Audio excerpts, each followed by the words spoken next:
Sen выключи камеру. Меня не обманешь. Выключи.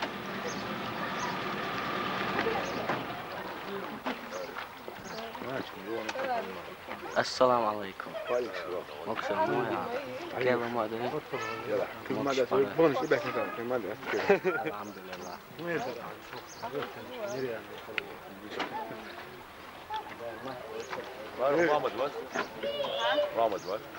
Ну, остроечный стёк, что? Шпионаж. Я только умею. بدك وقت كثير. بس يا هادي. وجهه بس يعني جيت يا خير شوية أول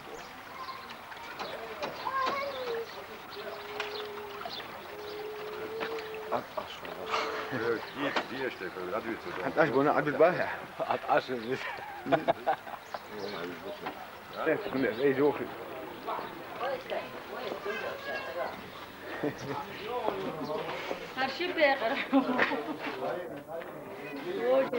Купеческое телевидение. كويس عندك. Это Сайд Селим. НТВ купеческое телевидение. بس اسلمك ايه لنا حيو باشا بيحكي لا يغني Выключи камеру, а то я сейчас ругаться буду.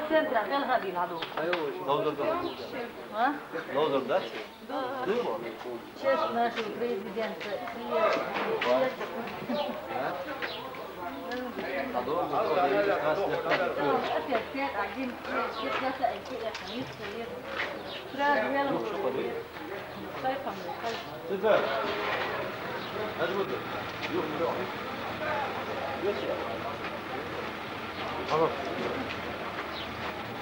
رامي وغلات مليون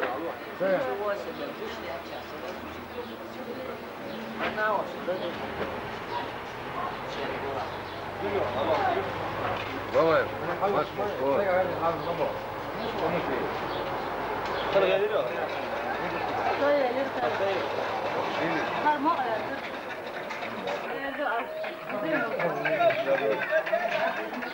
لماذا تروح الحياة حوالي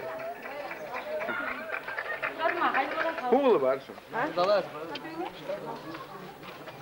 Yok.